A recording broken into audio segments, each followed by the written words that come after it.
Happy Sabbath, yo! Thank you so much for showing up again. Before we begin, let me just remind you all to like, to comment, to subscribe, to send your grandma to subscribe, to just send it to your neighbor. You know what? Just, share it on your Instagram account, share it on your Facebook page, and do not forget to share a little surprise that we're about to post tomorrow here on this channel. It's going to be a little shorter video, very, very tiny. It's going to be very fun, and it's going to really help us to really drill in the prophecy that we talked about in Daniel 7 this week. So without further ado, let's go to the intro and then see the lesson. Happy Sabbath, welcome back to English Sabbath School. And this week we have been talking a little bit about harder subjects on the book of Daniel. We just opened Daniel chapter 7, and chapter 7 of Daniel starts the whole entire prophecy vibe thing on the book of Daniel.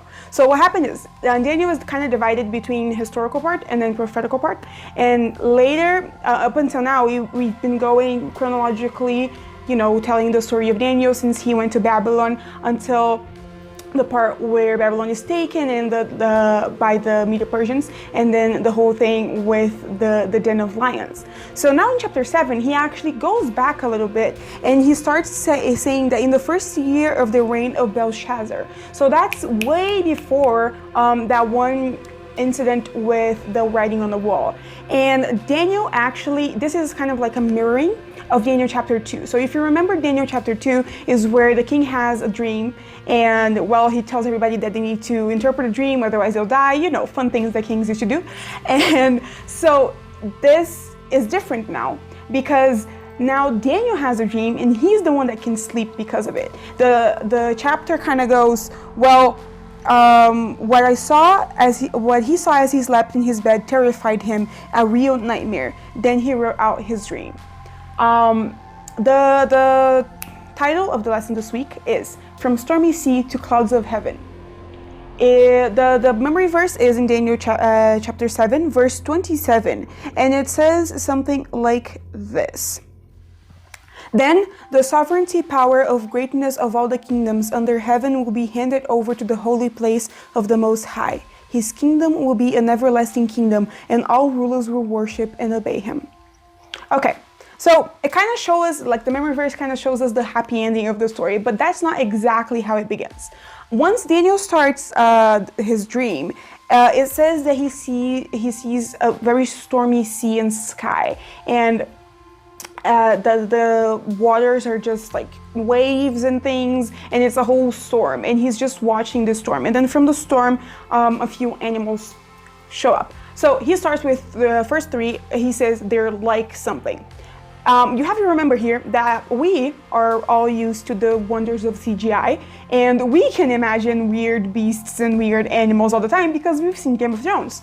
However, Daniel is not privy to that kind of information. So you have to remember that for him, to a human back then, to imagine animals apart from the lion with the wings, because that was just the symbol of Babylon, for him to imagine kind of like wondrous beasts and different beasts, it's almost impossible, For him to just dream about them in such chronological order, it is very rare, at least, at the very, very least, especially for a Hebrew man that wasn't really into idols and the different like mythological beasts at all. So you have to remember that that's why he was so scared at the end of the dream and he couldn't sleep, because he wasn't used to like going to the movies and watching 3D things happen in front of his face. The first three are like things that he saw, so that's like easier to remember. And then the fourth one is a terrible, awful beast that may or may not look like my hair in the morning. And so the first one that shows up is begins showing up in verse 4, and it says, the first animal looked like a lion, but it had wings of an eagle. While I watched, its wings were pulled off and then pulled erect so that it was standing on 2 feet like a man. Then a human heart was placed in it. Okay, so if you remember the story of Nebuchadnezzar, you're gonna remember that he was the head of the kingdom of Babylon. And if you remember his story that we've discussed already, he goes through this whole phase of being a Christian, not being a Christian, being a Christian, not being a Christian, and then he kind of finally actually repents, and he actually writes himself the story of his regret and of his conversion. So that's kind of what it's saying, right? It's a very obvious, like God kind of sends him in the vision, a very obvious starting point for his prophecy, because this is Daniel that is living inside the castle of Babylon, and he's seeing, like, if you know anything about Babylon, you probably know that in their castles, in their palaces, they had multiple statues of lions with wings. So this is kind of God just saying, okay, so lion, wings, Babylon, got it? Great. And then it's also mirroring Daniel chapter 2, where you have the statue that has the head of gold and then the shoulders of silver and so forth and so on. So the lion has wings, and which means it's fast, it's very powerful. And then the wings are pulled off. You're going to see later that when the leopard shows up and it has 4 wings, it's because of the swiftness of how fast it kind of conquers. And so when the wings are pulled off, it's kind of like where Babylon kind of stopped being so much of a conqueror. It was more like just established kingdom. And it's pulled erect, and its heart is pulled out and then replaced with a human heart, which you can kind of see how that would be the conversion of Nebuchadnezzar. The story keeps going. And then right after that beautiful, beautiful beast, another one shows up. And this other one, it's a leopard. Well, a bear, sorry. This other one is a bear. The bear, it has, like, it's kind of limping. It has a side that is higher than the other. So you can imagine the bear kind of walking like that. And it has 3 ribs in its mouth. So that one is usually interpreted to be the Medo-Persians, because it's the one that comes after Babylon. It is the Medo-Persians because the Medes were weaker than the Persians. The Persians were stronger, so it has like a higher side. And the Medo-Persians are known, like, what really established their kingdom, their biggest conquerings were 3: the kingdom of Lydia, Egypt, and Babylon. So the 3 ribs in its mouth, it kind of represents that. And then right after that, and also the bear is told to devour, to go and eat your fill, and just eat lots of meat and just rip apart the kingdoms, which kind of makes sense considering it has ribs in its mouth. Right after that, we're gonna have the leopard. So the leopard is interesting. It's usually related to the Greek Empire conquered by Alexander the Great. It is that because it has 4 wings. It is fast and powerful.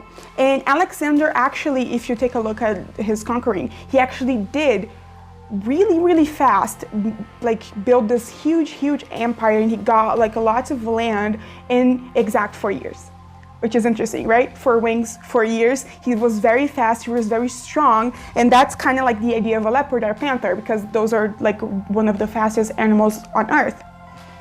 And then last, but very, very much not least, we have the dreadful, terrible beast. That is a very interesting thing, because it goes, so there was an animal like this, and then there was an animal like that, and there was an animal like that, and then there was this beast, which is just, it's an entity on its own. It is very separated, it is not like anything else, and it's so awful that he can't even describe it, right? It has, basically what he says is there's teeth of iron, and it just eats everything that is in its path. It just rips everything apart and just breaks, and it just takes. It's kind of scary. Daniel is shook. And that beast is also told to have 10 horns. When he's looking at the 10 horns, he is very interested by the 10 horns, and he's trying to figure out, like, trying to see them more clearly. And he's taking a look. The 3 horns in the front are just like uprooted, they're taken away. And then another tiny horn shows up, and this is a different horn because it has eyes, human eyes, and it has a mouth, and it's speaking, and it's kind of talking trash. It's talking trash about the humans, talking trash about the Christians and you know, the people of God. And then he sees that, and he gets a little bit scarier. We're gonna get to the dreadful, terrible beast in a second. Before, let's just think about just the rhythm of this vision, right? So you have the mirroring of Daniel chapter 2, where there's the kingdoms, like the statue did. You also have a few interesting things. For example, If you remember Genesis and the first 3 or 4 chapters, you're going to remember that when God created man, he created man after he created everything else. And then he turns to Adam before Eve is made. And he turns to Adam, he goes, okay, Adam, now you're going to name all the animals. I'm going to make them go through you and you're going to name them all. That is a very symbolical thing in the Bible, because naming something or naming someone means that you have power over them. It's exactly why Adam doesn't name Eve until after they sinned, because before they sinned, it wasn't supposed to be any difference between men and women, kind of like what we want to happen, and we never really make it work.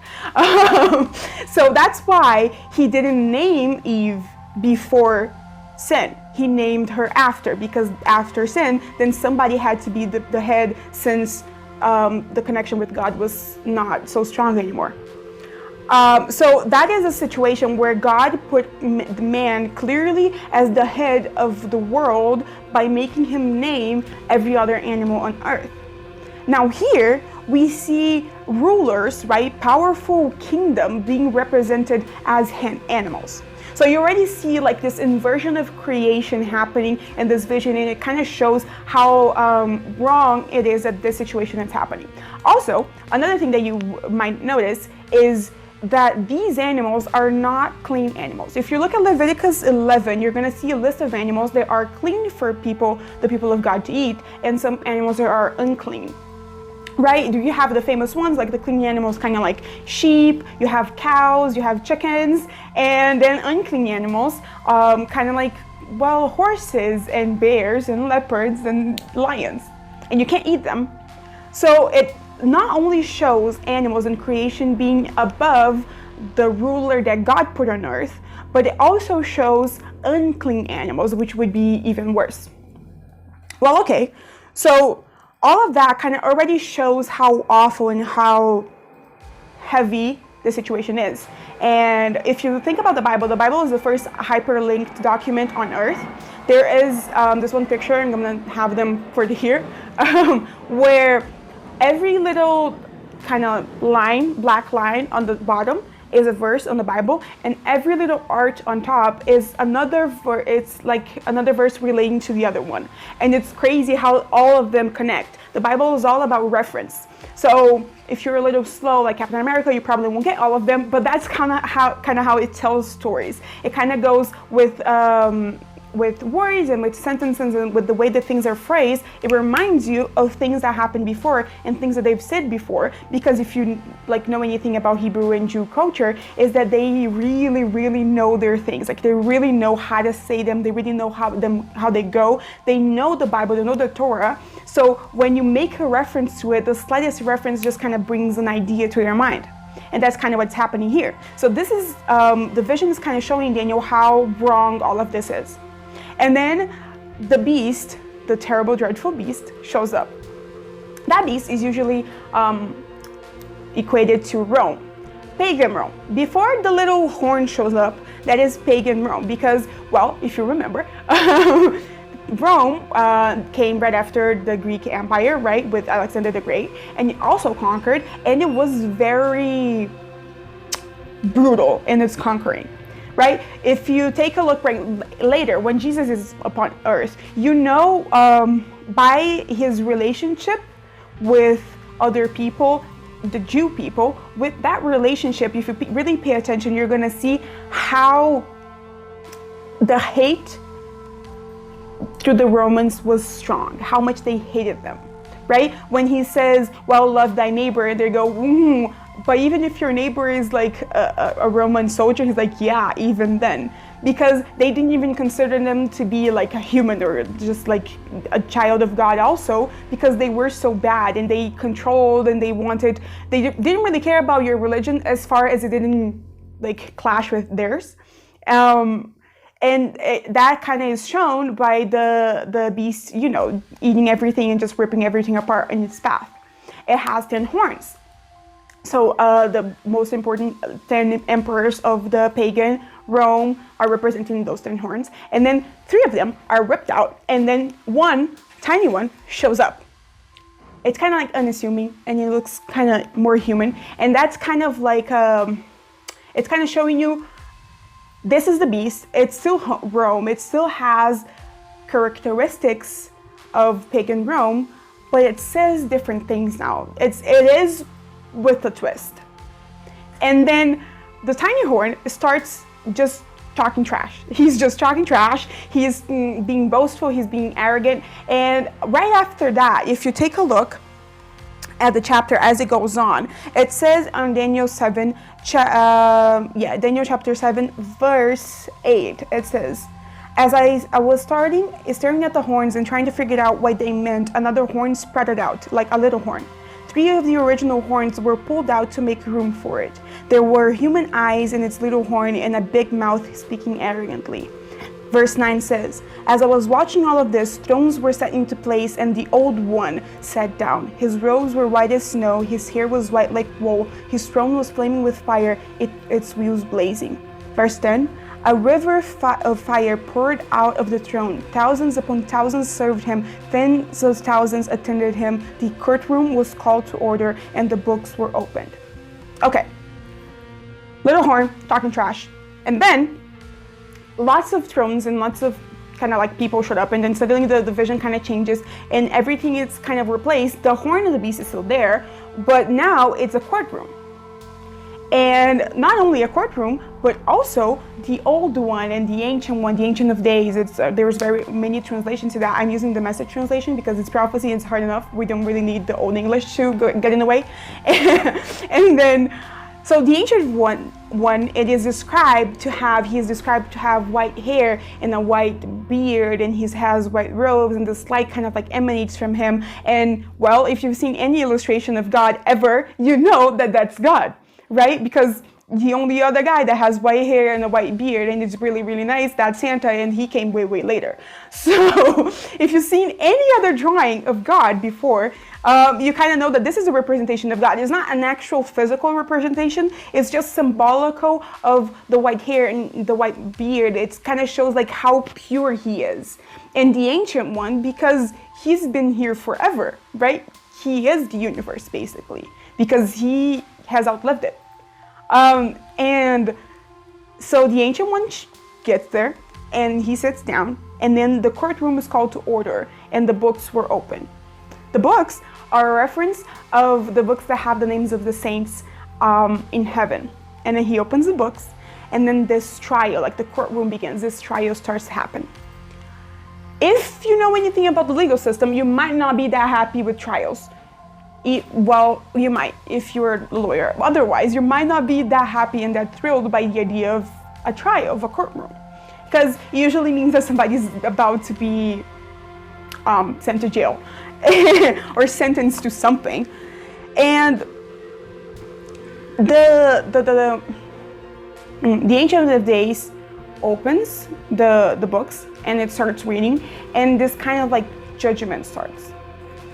Now, the Day of Judgment is a good thing for Christians. It is a good thing for the people of God, because I'm going to keep reading on chapter 7. You're going to see what's happening right there, right? In chapter 7, verse 11, it goes, I kept watching. The little horn was speaking arrogantly. Then, as I watched, the monster was killed and its body cremated in the roaring fire. The other animals lived for a limited time, but they didn't really do anything, had no power to rule.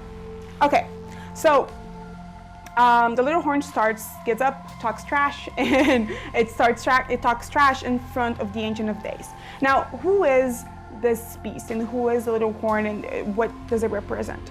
We know that the beast is Roman Empire, the pagan Roman Empire, because it goes from, if you just like starts following the order, you have Babylon, that's the lion, you have the bear, that's Medo-Persians, then you have the leopard, that's the Greek, that's Alexander the Great, and then right after, what came after was Rome. Then the thing about the little horn is it shows up and it rips 3 others from its place, right? You remember the beast has 10 horns, 3 are taken away, a little horn shows up, starts talking trash. That little horn represents papacy. Now, let's all take a deep breath.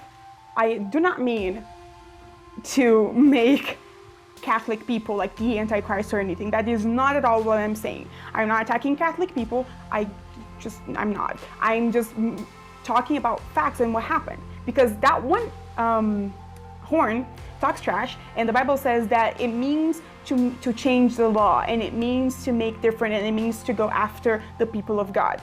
And if you know anything about history, it's just a fact that both Roman, pagan Rome and Catholic Rome went after different beliefs.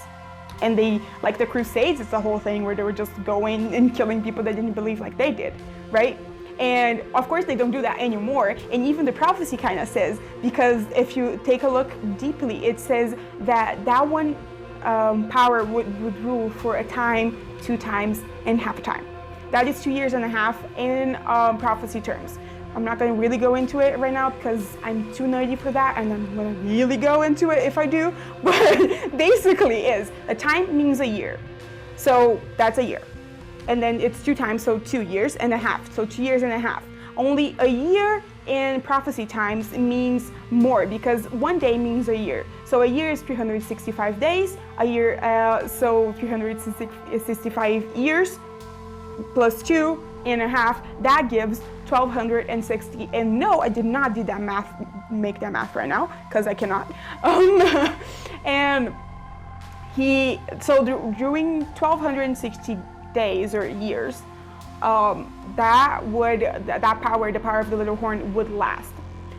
So if you take a look at history and about papacy and the Roman Empire, on the Christian side, you're gonna know that after Constantine, around the 300s-ish after Christ, he made himself a Christian, and he kind of like instituted the Catholic Church. And then the Roman Empire started getting like infiltrated by the barbarians, and then at some point in the year 538 AD, this one guy that was an Emperor Justinian, and that dude, and I do not know if I said his name right, but let's pretend I did. And that one dude, he took the place of 3 other powerful entities, like political entities that were from the barbarians, and then he took power, and he became the first powerful, really like political and religious power and papacy, and in Roman papacy kind of thing.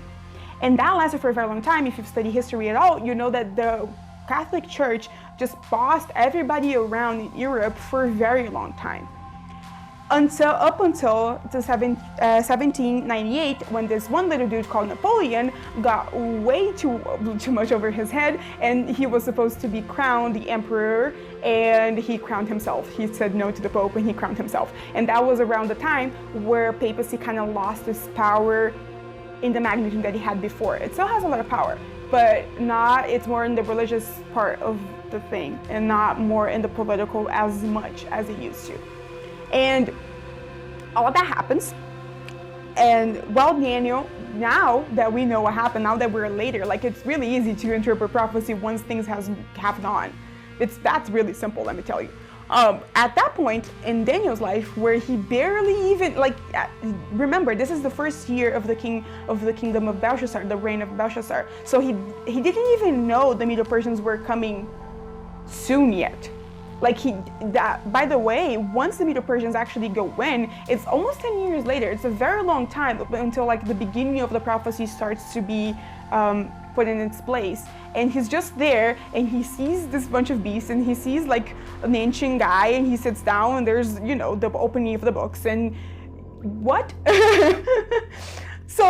But before the vision ends and he can actually ask anybody what's happening, it goes on, and it says that right after that, this one guy shows up, and he is known as the Son of Man. I'm gonna read it to you in verse 13, and it says, "My dream continued. I saw a human form, a son of man, arriving in a whirl of clouds. He came to the Old One and was presented to him. He was given power to rule. All the glory of royalty, everyone, race, color, and creed had to serve him. His rule would be forever, never ending. His kingly rule would never be replaced. But as for me, Daniel, I was disturbed. All these dream visions had agitated me." Okay, so that one beast, and with the little horn that was talking trash, it's slain, and it's just once the ancient one sits down to open the books and start judgment, that one beast is just killed and incinerated, basically. So they kind of like all watch that happen and they're like, yay, so it's done. And then the other beast that kind of represents, you have to remember that prophecy, one thing never represents only one thing. So yes, each beast represents one particular power that now we know because of history, but all of them as just beasts, they represent power over men, right?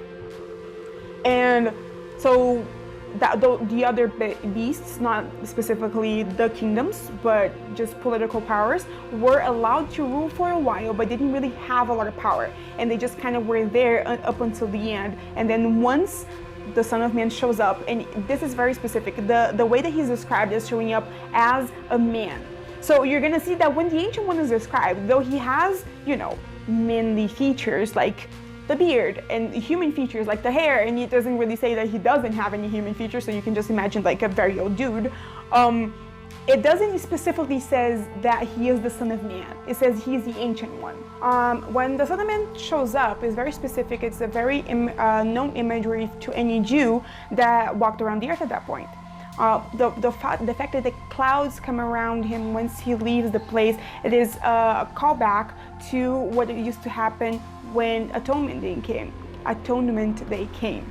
And the high priest would go into the holiest place to bless the people and to purify the sanctuary, and he would burn incense, and that would like produce smoke, and that's a very symbolical imagery of prophecy, just like every prophecy has. But the really important thing here is, it is really fun to take a look at prophecy and take a look at how it actually unfolded during the history of the earth. I really love it, and if you're remotely as nerdy as I am, you're gonna like it. Some people don't, and that's fine. But it's really interesting. It's kind of like one more evidence of how the care of God just deliver us through all that point. Because if you take a look at the whole beast situation, it was not an easy time for anybody. Right? For anybody, and especially for the people of God. All of them were persecuted. All of them were just aggressed in some way because of their beliefs. From Babylon to Rome, like all of them were aggressed in some way because of their beliefs in different ways, but it still happened. And we are more in the part of like the power doesn't really have any power type of the story, where we can have like religious freedom, and I can just post this video on YouTube and not be flagged, I hope. But what happens is the care of watching how God delivers us through all that point in time and all that hurt and all that power, it is one of the most beautiful things about prophecy. If you don't take anything away from any prophecy I ever tell you here in this channel, and we're about to go really deep into all of them, let me tell you, you have to take the place of how it is virtually impossible. There's a tiny little just group of Christians that began with 12 guys that were told, well, 12, not even 12, because Judas was not in the picture anymore. So like 11 dudes were told to just go and spread the word to the world, and they did. And now we have this whole entire nation of Christians in the world. How many Christians do you know? Right? Do you know anybody that is not a Christian? Because I don't think I do. Maybe an atheist or so, but even in the side of the world, there's so many Christians that were delivered in that their beliefs and that the idea was just secured through so long, and it started with 11 dudes in the room. It is imperative that we don't forget that, just as much as, because that's the point of prophecy. Even this prophecy that is mostly been fulfilled already. It is the point of prophecy that we remember that once Judgment Day comes, that's a good thing. And it's kind of happening right now. God judges us, and he knows what we're going to do, and we're going to decide at some point because he knows the future. And once the sentence has fallen, we are going to be found not guilty, because the Son of Man came to fight for us in our place, and he gave us his own blood. So now we are clean and we are pure because of him. Once we accept it.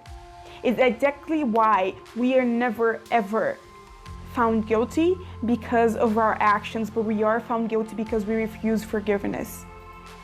Anybody ever is gonna ever be just rejected from heaven because they did something bad. They're gonna be rejected because they didn't ask for forgiveness and they didn't accept it. One of the most beautiful parts of the Bible is prophecy, because it shows us how bad it can get and how good you're going to get at the end. At the end of the prophecy, the Son of Man gets the power back, and he is given power to rule every creed, every race, every people in the earth. And that just kind of fulfills what was wrong from the beginning. Animals were just ruling, and our animal nature was ruling everybody. And then at the end, the person that was supposed to be ruling all along gets his power back, the Son of Man, and then he rules for us, with us. That's the second coming of Jesus. That's what we've been waiting for. The prophecy is about to happen. It shows what did happen, and it just kind of makes it clear so that we understand how powerful it is to have this Son of Man, this champion by our sides and fighting for us, defending us. So once we study through the next chapters, more and more and more prophecy, we must remember how important it is that we always know the end, because we're gonna go through some weird and hard things here. Because it really doesn't matter if you don't understand what happened during, the Roman Empire or the Greek Empire or whatever. It matters that you know that he was by our side even then. Let's pray. Father in heaven, just holy is your name. Lord, we thank you because you didn't really have to tell us again that you would protect us through the hard times. We thank you because you didn't have to tell us that exactly what kind of power was going to show up and exactly how you were going to beat it for us, but you did. And we thank you because you won't let any little horns talk arrogantly and talk boastfully about your people, and you protect us. We thank you because you purify the world of us, and you will purify the world of sin so that we may live like you always intended us to.